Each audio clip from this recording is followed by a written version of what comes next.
Hi everyone, Sarah here from Sarah Homfray Embroidery, and I got something a bit special for you today because we're going to have a look at my Coronation Goldwork embroidery. So the week that we are filming this is the Platinum Jubilee of Her Majesty Queen Elizabeth II's reign, so she's been on the throne for 70 years, which is quite amazing, so I thought a really good opportunity to get this out of the frame and show you what it's all about. So before I get into this, if you haven't seen it yet, do check out our video all about gold, metals and threads. I'll put that up here so you can go and check that out if you haven't seen it. It will help you to understand what I'm about to talk about if you know a little bit about the threads and how the threads are used. So we've got that in that video here. Do take a look at that and hopefully this will make a little bit more sense. I'm also going to mention some goldwork techniques quite a lot, and we have a whole playlist of videos about goldwork, mainly beginners techniques, and there's some advanced techniques in this which aren't in there, but I'll put that up at the end of this video. And if you're interested in having a go at goldwork, or you want a refresher, or you just want to know what it's all about, you can have a look at that playlist and see lots of the techniques that are used in this piece. Any of the advanced ones I'll go over in a little bit more detail, but they're all using those same materials and same sort of techniques repeated again, so hopefully that will all make sense. Okay, so what is this piece? So this piece was a second year Royal School of Needlework apprenticeship piece. So in the first year we did the Tudor Rose design, which you can see here, and that was to learn all the basic goldwork techniques, padding and all the fundamental things that go into most goldwork projects. And then in the second year we had to complete this coronation piece. Now this is those techniques again, plus some more advanced ones, and these are the techniques that are used on both the Queen Mother's coronation robe and the Queen's coronation robe. So we're allowed to use both to influence our designs and to learn those techniques used on the robes. If you want to see what the robes look like, I'm going to actually link to the Royal Collection Trust website. I'll put that in the description below this video because there's some really good images on there, not just of the Queen's and the Queen Mother's coronation robes, but other coronation robes as well. They're really beautiful. There's lots of information, how long they took to make and how long the trains are and what they're made of. So do check that out for more information about the robes, because today I just want to concentrate on this piece here. So these robes are actually called the Imperial Robe of Estate, and it was only really worn for a couple of minutes, literally at the end of the coronation ceremony as she's leaving Westminster Abbey. So they don't get worn for very long, and when you see the piece you'll see how much work has gone into it, something that doesn't get seen very often, and not to be confused with the Robe of State, which is the one that gets worn on the way into the ceremony, which is much plainer and made of red. Now the original one is on royal purple, but I have done mine on black, which I'll explain a bit more about in a minute. So let's have a look at the process. Just before I do that, I want to show you this. So this is a little design that I've made for you, for everybody who watches YouTube. I'm going to put this on our free stuff page on the website. You can download this and have a go at it. It's just a new design that I've made using the wheat ears, which is one of the elements from the project. And I shall put some a stitch guide of how to do it in gold, but you could do this in any technique you like and have a little bit of fun with it. So that will be on the website for you all to use. So as with all the projects that we had on the apprenticeship, we had a brief to go with it and we had to follow the brief. Now this one has got a lot of details in it, so I just thought I'd show you that very quickly. So this is the brief that we got. Now it's even got a time that we should take on this, 110 to 140 hours, and I kept a record of that, so we'll have a look at the end.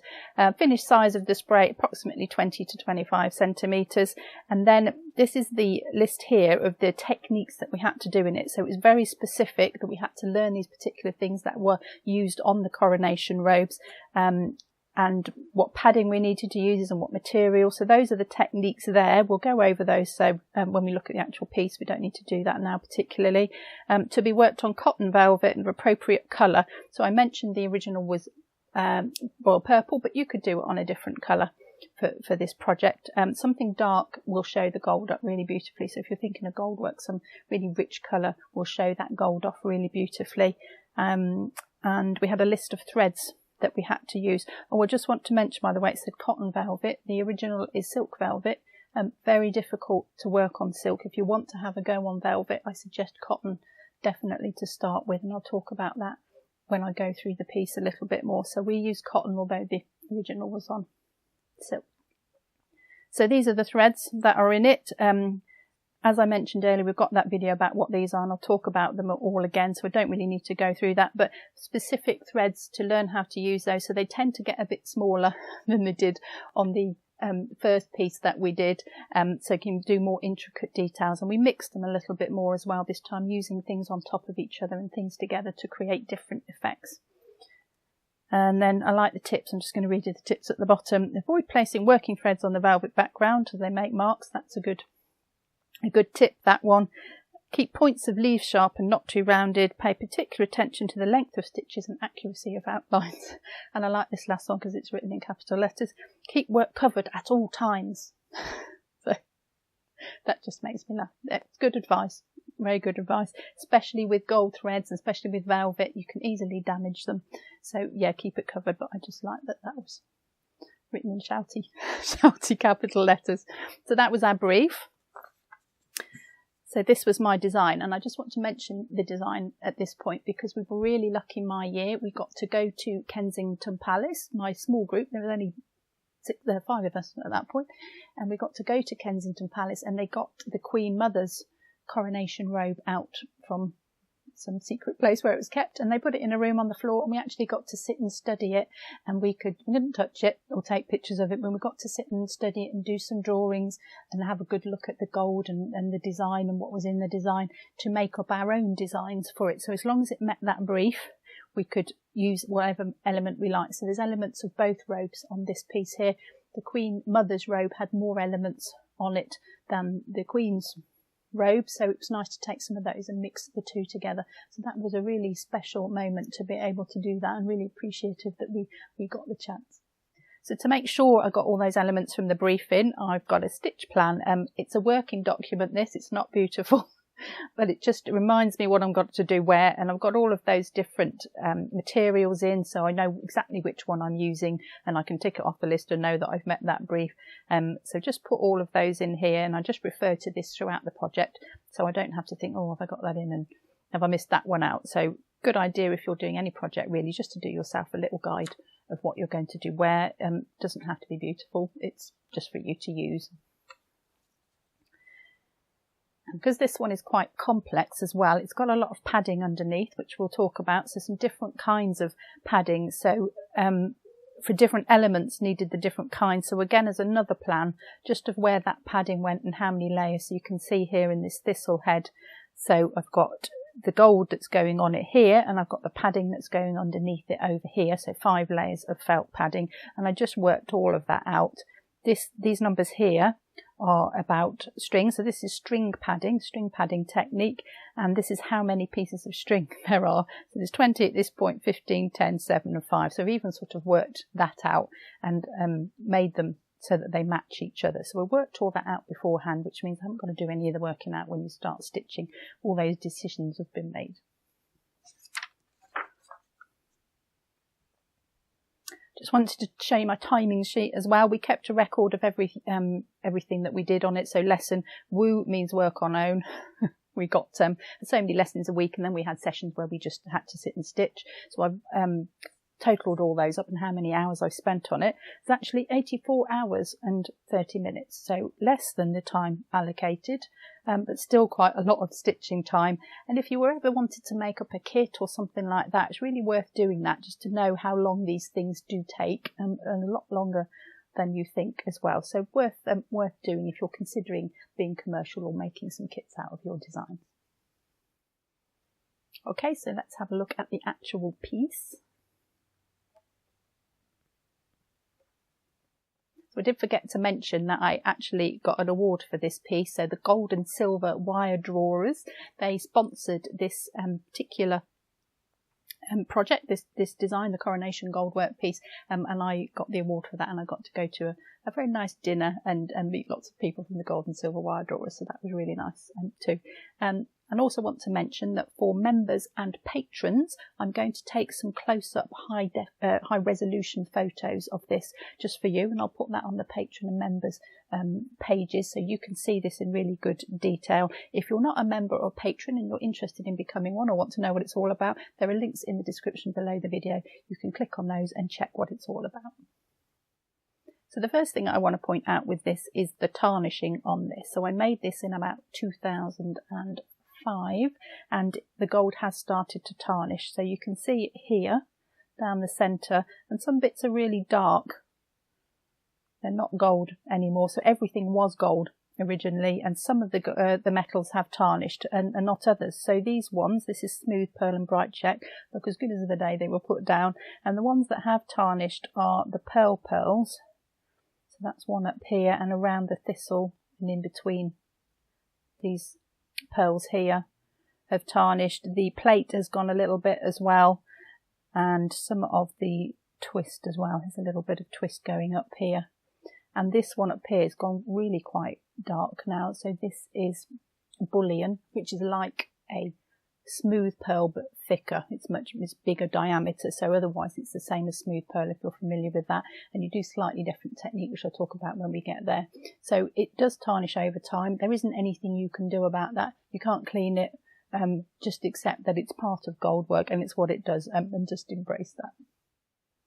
So I worked mine on black velvet just because it really makes the gold pop. I wanted something a really strong contrast, so I picked the darkest that I could find. It's quite difficult working on velvet, but we put the design on with the prick and pounce method, so you can use that on any material, and the pounce just sits on the top of the pile of the velvet and you can just paint that on and that sits on the top. So you can use it like normal fabric, but you just have to take extra care.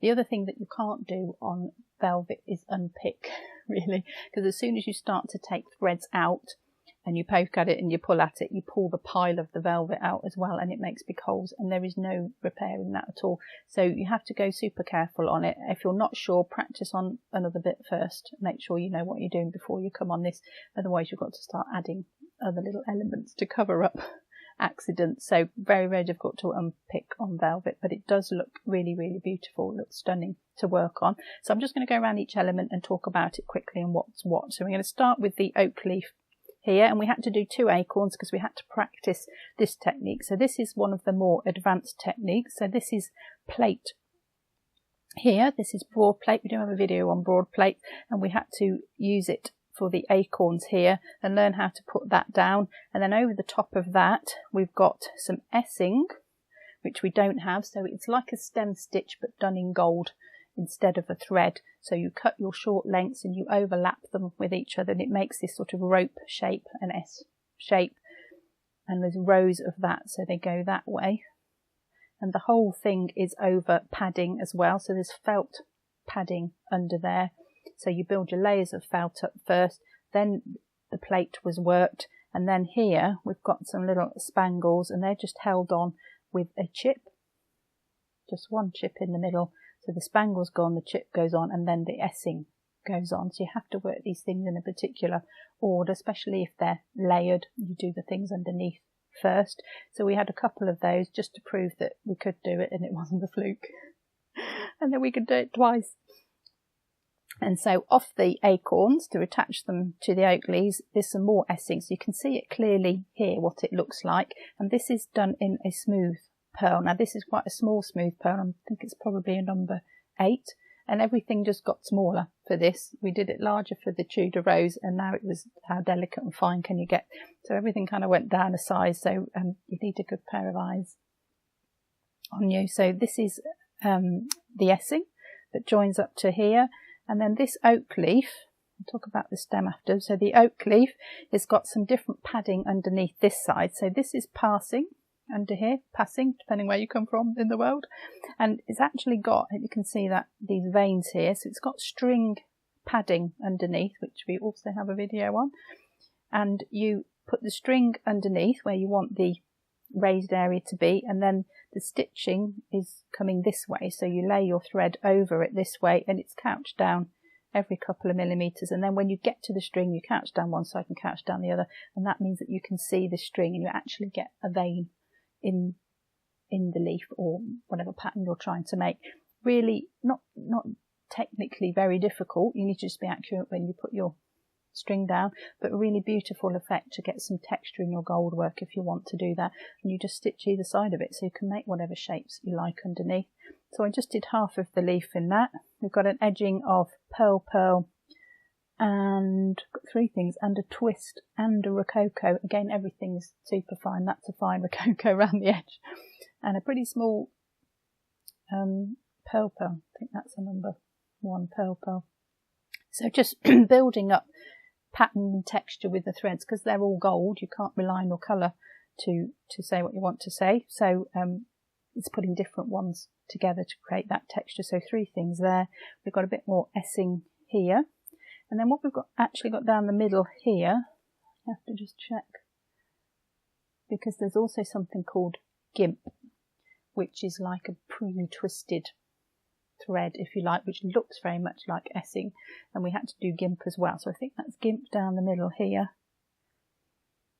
and then this is essing. So it's kind of like the cheating version and the actual version. So we tried both to use some different metals, and again a bit more essing here. And a very fine pearl in here, just to create these little accents around the leaf. So you can see how small a detail you can get in this technique. And then coming down the stem, we've got some good old cut work. And this is done over the string padding.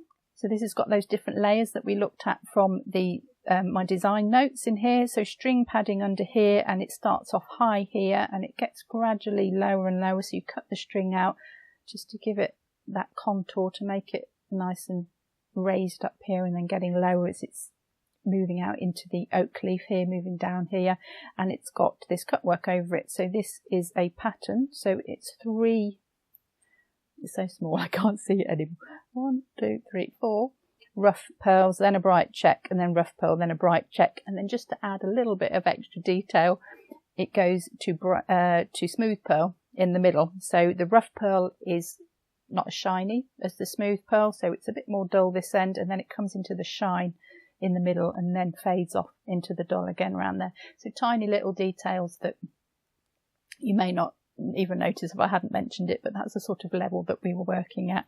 So this is very delicate, and this is quite a lot of it as well. So you tended to do this last if possible, because this is easy to damage. And then I've just got some little details with some pearl and some passing on these little tendrils here, just to finish it off. And of course some spangles, because you can't have enough spangles in life. These look pretty good condition actually. They look as good as they did when they went on as well. So got a few spangles throughout just to balance that sparkle. You're not going to go mad with them, but just throughout, just to make that nice and sparkly when it moves. So let's have a look at this element here. So these are the laurel leaves. We have to do 3 of these, and this is to practice different kinds of cut work. So lots of padding under here, again string like we did for the stem of the oak leaf here, but done in 2 sections. So this is one section here, and this is the other, and there's actually a gap in the middle because down the middle is the essing. So this is essing and not the gimp down here. So you have to work the cut work first, and then if anybody's ever done cut work will know it's very easy to stick your needle through it and damage it. So once you've stitched it, don't go anywhere near it. But then what we had to do was to put the essing down the middle, which meant bringing your needle up right next to all that cut work you've just done. So it's quite nervy to do it and not stick your needle through the bit you've already done. And you can see this really dark one here. This is the wire check. It's gone really black. So I don't know what was in that particular wire check that made it do that. But this is really tarnished. But it's actually quite interesting, I think. Now you can see where it is, and makes that really nice pattern, and shows up how good my stitching is, or isn't, as the case may be.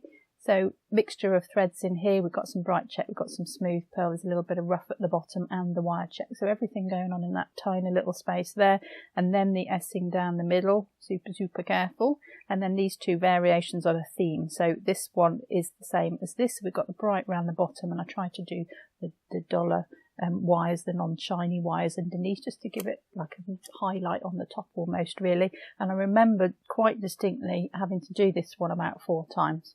You could not get around that curve, could not get my cut work to come round, and all the padding was showing, and I took it out 4 times. And once your design's on, so that's what you're doing. So I got there eventually. Practice makes perfect, as they say. So that one was particularly tricky. So I suggest a straighter one if you ever wanted to have a go at this.